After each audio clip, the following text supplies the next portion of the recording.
ወደ አሰኮ ሲጓዙ የነበሩት ጳጳሳት ከባለስልጣናት ተደውሎ እንዲመለሱ ተደርጓል። ነግሬሃለሁ። ኢትዮጵያ ከ80-70% በላይ የሚገዛት ኦርቶዶክሳዊ ነው። አሁን መልስ አንዴ መልስ ስጠን። አላጆች ናቸው አይደላችሁም? ይሄ መልስ ስጡ።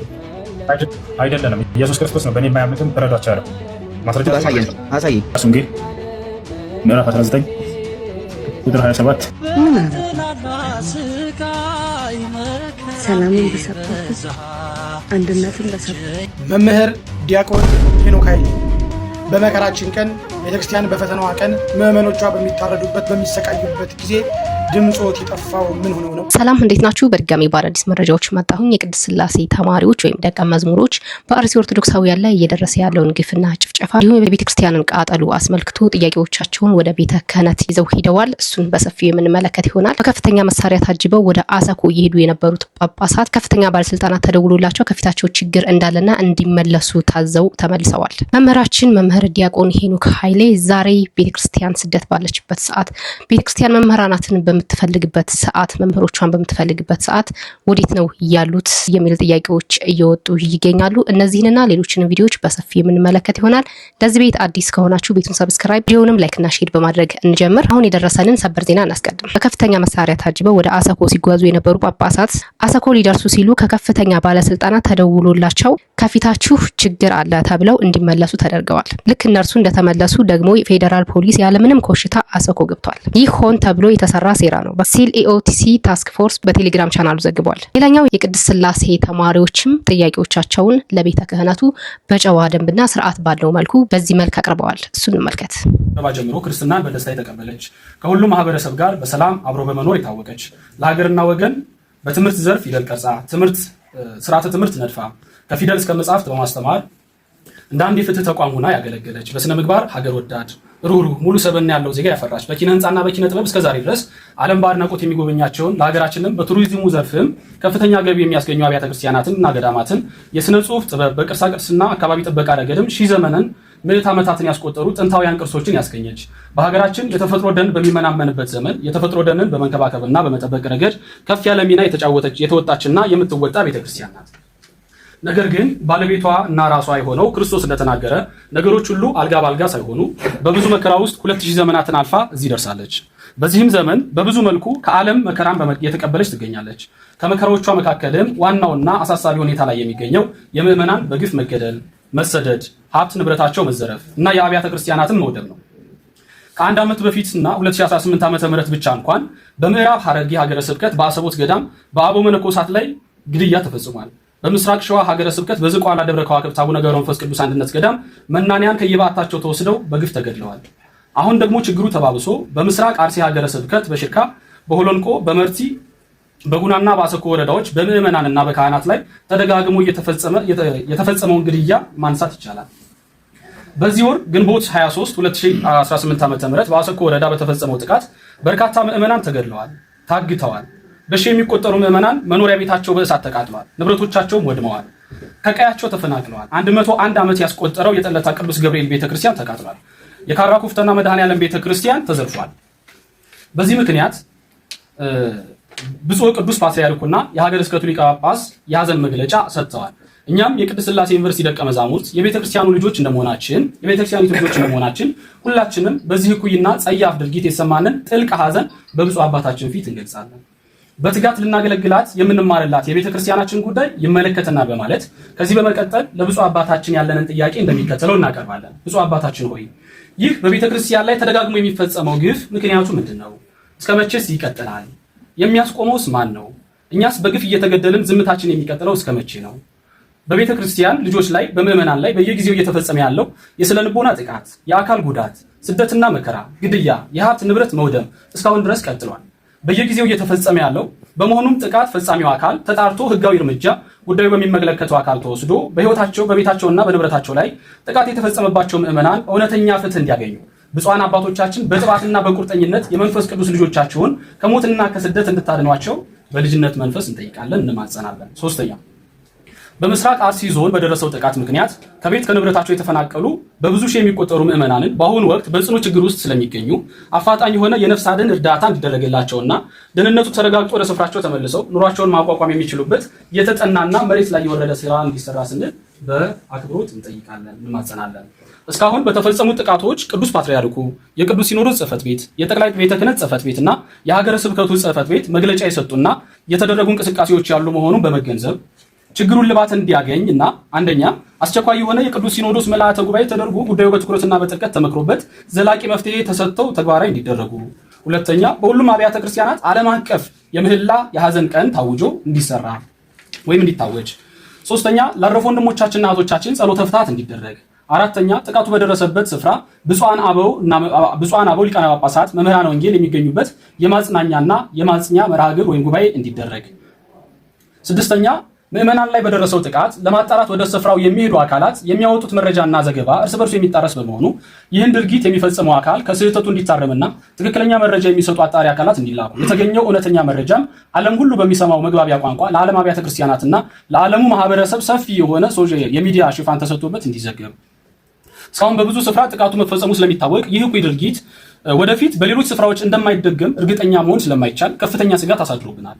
ይህን መሰል ጥቃት በምዕመናን ወገኖቻችን ላይ እንዳይፈጸም በሰላም መኖር እንዲቻል ቋሚና ንቁ የሆነ የቅበተ እምነትና የህግ ጠለላ የሚሰጥ መደበኛ ተቋም ከጠቅላይ ቤተ ክህነት ጀምሮ እስከ አጥቢያ አብያተ ክርስቲያናት ድረስ ተዘርግቶ ሳይቃጠል በቅጠል እንዲሉ ቀዳሚ ጥንቃቄ እንዲደረግና ወደ ስራ እንዲገባ ስንል በልጅነት መንፈስ ሆነን በታላቅ ትህትና እንጠይቃለን።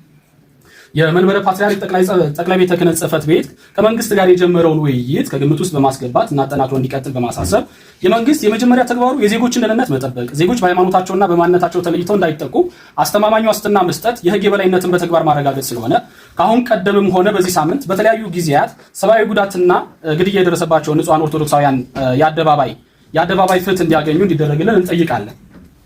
በሀገራችን በርካታ የእምነት ተቋማት እንዳሉ ይታወቃል። ከሃይማኖት ተቋማት ተግባር አንዱ ደግሞ ግፍና በደል በሰው ልጆች ላይ እንዳይፈጸም ማስተማር፣ መጸለይ፣ መምከር ነው። ይሁን እንጂ እንዲህ አይነት ጥቃት በማንኛውም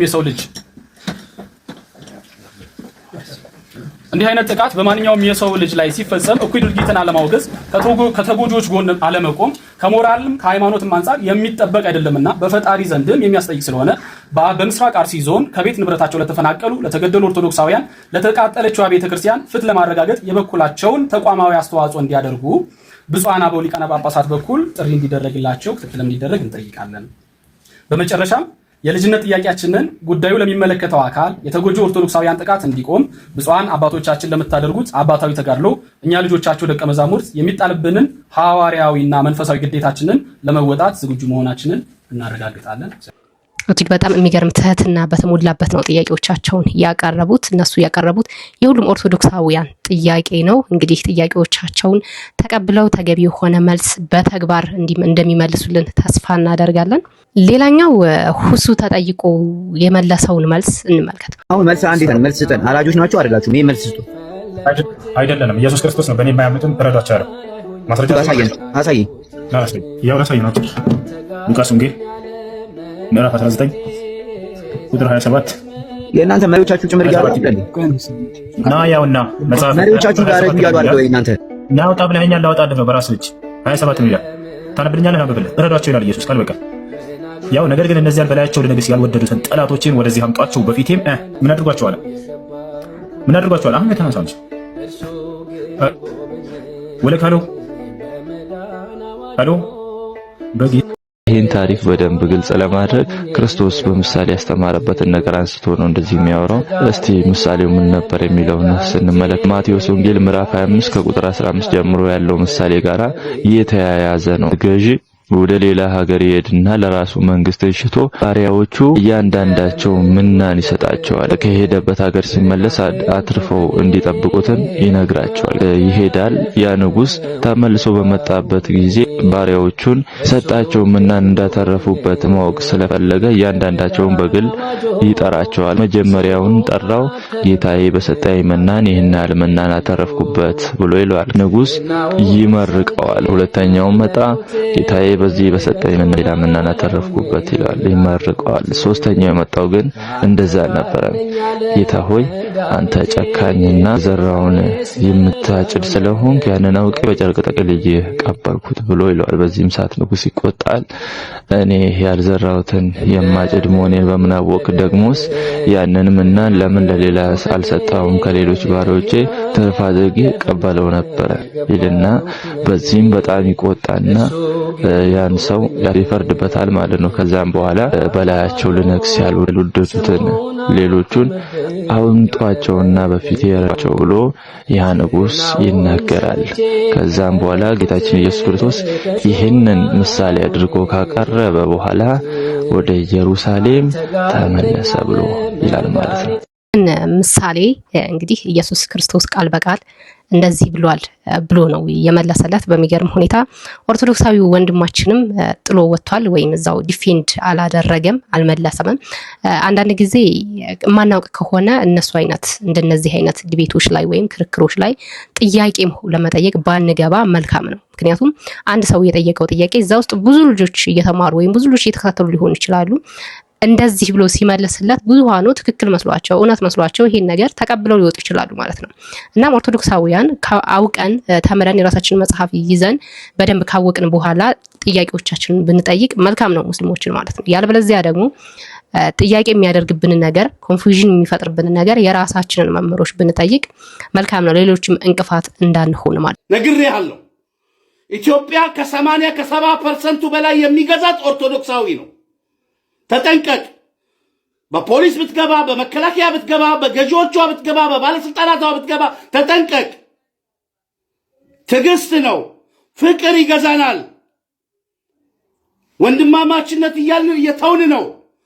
የምታበዙት ከሆነ ግን ልጆቻችን እየገደላችሁ ቁመን አናይ። አስተምሮቱ አይፈቅድም የምትሉ ማንኛውም ዲያቆናት፣ ቄሳት፣ ጳጳሳት ተጠንቀቁ። እናንተ ኦርቶዶክሳውያን ራሳችሁ ይሄ የሐሰት ትምህርት ነው። ልጅ ሲገደል ቁጭ ብለህ ተመልከት። ቤተ ክርስቲያን ስትቃጠል፣ የእግዚአብሔር ቤት ሲቃጠል ዝም ብለህ የሚል መጽሐፍ ቅዱስ የለም እንዴ? ንጉሥ ዳዊት ስለ ቤተ መቅደስ ተጋድሏል አልተጋደለም? ሰለሞን ተጋድሏል አልተጋደለም? ብዙ ክርስቲያኖች ሰራዊት ሙተውበታል አልሞቱም? ምንድን ነው የምታወሩት እናንተ? ከየት ያመጣችሁት መጽሐፍ ቅዱስ ነው የምታወሩት እንዴ? አናቅም እንስማችሁ ስንል ደግሞ ዝም ብላችሁ እኮ ሞላችሁ። አስተምህሮቱ አይፈቅድም የኦርቶዶክስ ማን ያለ? ልጅ ሲገደል ቁመህ የሚል እስኪ አንድ አስተምህሮት አውጣልኝ እስኪ። ቤተ ክርስቲያን ሲቃጠል መንግስት አልሰማም ሲል ዝም ብለህ ተመልከት የሚል አለ? እንድታስተውሉ የኦርቶዶክስ ህዝብ፣ ከዚሁ የራሴን መልእክት እንደ አንድ ግል ኦርቶዶክሳዊ መልእክቴን አስተላልፋለሁ በሙሉ ነፃነት።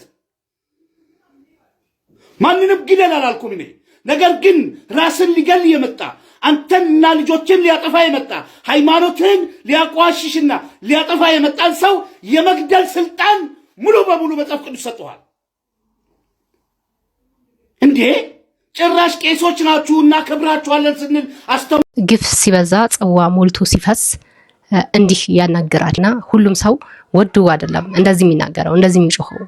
ግፍ በዛበት፣ ጽዋ ሞላበት፣ ልጆቹ ተገደሉበት፣ ቤተሰቦቹ ተሰደዱበት። ስለዚህ ይህ ጉዳይ አሁንም ቢሆን በጊዜ ልባት ካላገኘ ሁሉም እያንዳንዱ ሰው እንደዚህ አይነት እንቢተኝነት ነው የሚይዘው ሊይዘውም የሚገባው ማለት ነው። ሰላምን በሰራበት አንድነትን በሰበኩት ሁሉም አባቶች ላይ በዝርቅ ምናቸው ጦርነትን የሚሰብክ በጣም ክፉ የሚባሉ ሰዎች ላይ እጅ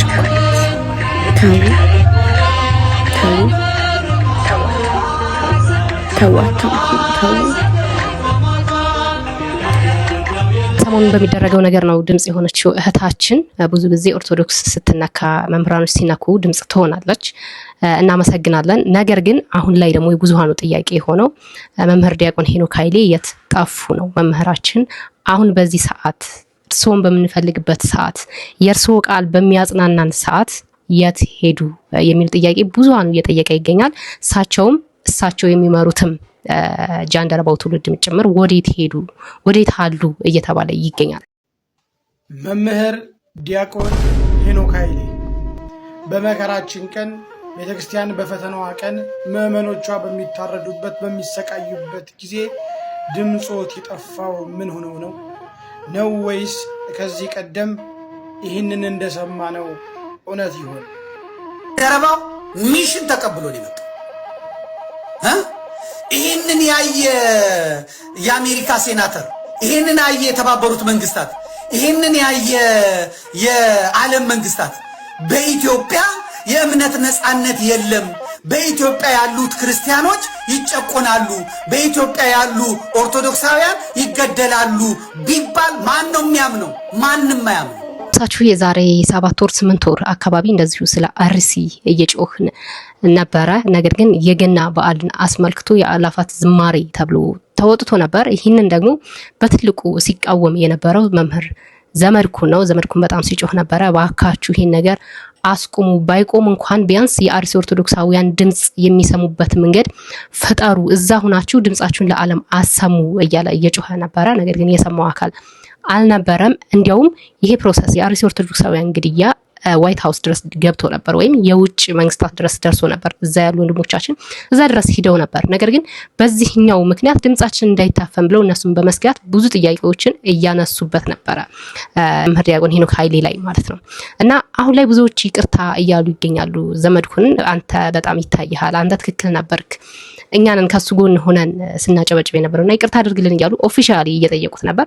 እንግዲህ አሁንም ድረስ ምንም ያሉት ነገር የለም። ለአርሲ ኦርቶዶክሳውያን ስለተቃጠሉት ቤተክርስቲያናት ምንም የተባለ ነገር የለም። ይሄ ደግሞ ብዙ ኦርቶዶክሳውያንን አስቆጥቷል፣ ብዙ ኦርቶዶክሳውያንን አሳዝኗል። እጅግ በጣም አሳሳቢ ጉዳይ ደግሞ ወደፊት የሚመጡት ህፃናቶች ናቸው። እንደሚታወቀው ማንኛውም ቤተ እምነት ህፃናት ላይ ይሰራል። ምክንያቱ ደግሞ ነገ ተረካቢዎቹ እነሱ ናቸው። ነገ የኛን ነገር ይዘው የሚቀጥሉት እነሱ ናቸው። እቺን ኦርቶዶክስ ቤተክርስቲያንን የሚያሻግሩት ወይም የሚረከቡት እነሱ ናቸውና እነዚህ ህፃናቶች በምን ሁኔታ ነው ያሉት? ማንኛውም ቤተ እምነት ላይ ያሉት አሁን ህፃናትን በምንም አይነት ቤተ እምነት ቢሆኑ እኛ የሰጠናቸው ነው እንጂ ይዘው የሚያድጉት ወይም እኛ የሰጠናቸው ነው እንጂ ሊነግሩን የሚችሉት ሌላ ከየትም ሊያመጡት አይችሉምና ህፃናቶች በሁሉም ሃይማኖት ላይ ያሉ ህፃናቶች በምን ሁኔታ ነው ያሉት?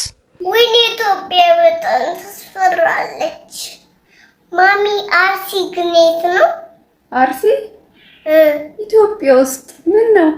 ወይኔ ኢትዮጵያ በጣም ተስፈራለች። በቃማ ሌላ ሀገር እንሂድ በእናትሽ ማሚ። ሌላ ሀገር የለንም ማማሬ። እና ምን ይሻላል? እንጸልይ። በቅድሚያ የመረጃ ላይክ፣ ሸር፣ ሪፖስት፣ ኮፒ ሊንክ እያደረጋችሁ ላልነቀው ክርስቲያን አትርሱልኝ። አንድ የ6 ዓመት ህፃን ምን እንዳለ ታውቃላችሁ? ሰይድ ስታርግ ምን መሆንና ማድረግ ትፈልጋለህ ተባለ። ሰይድ ምን እንዳለ ታውቃላችሁ? እኔ ሳርግ መሆንና ማድረግ የሚፈልገው ነገር ክርስቲያኖችን ገድዬ የክርስቲያኖች ገዳይ ተብዬ በገነት ጡቷ ጉች ጉች ያለ ሴት አግብቼ ከአላህ ጋር ጸድቄ መኖር ነው የምፈልገው ነው ያለ። ይህን ያለ ህፃን ካለውበት ከተማ አንድ ወንድም ያልፎ ሲጠይቀው የመለሰው መልስ ነው።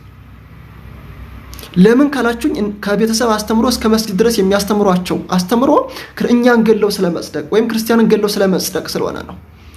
እና ይሄ አስተምሯቸው እንደዚህ ከሆነ ከኛ ጋር በሰላም እንዴት ይኖራሉ ካላችሁ በሰላም ቦታ ያላችሁ ሰዎች አቅም እስከሚያገኙ ነው።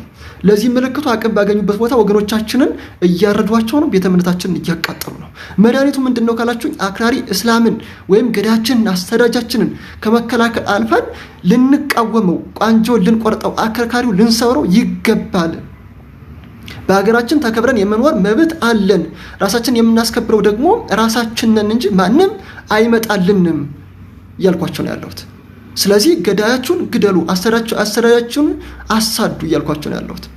እስኪ የኛ ህፃን ስታርግ ምን ትሆናለህ ተብሎ ቢጠየቅ ምን እንደሚል እስኪ ኮሜንት ላይ አስቀምጡልኝ። እና አሁን ምን የሚደረገው ነገር አሁን የሚሆነው ነገር ለነገ ህፃናቶች አሳሳቢ ነው፣ እንደሰማችሁት ማለት ነው። ምን ልሁን እያለ ነው የሚያድገው። እኔ ሳድግ እንደዚህ መሆን እፈልጋለሁኝ፣ ሌላው አካል ደግሞ አይ በቃ ፈርቻለሁኝ እያለ ያድጋል ማለት ነው። ያ ደግሞ አሁን ላይ ያለው ነገር ነው ተጽዕኖ እያሳደረ ያለውና እግዚአብሔር አምላክ አገራችንን ሰላም አድርጎልን ህፃናቶቻችንም አገርን በሚጠቅሙ ሁኔታ በፍቅር በሰላም እንዲያድጉ የሱ ፍቃድ ይሁን። ምክንያቱም የመጣብን ነገር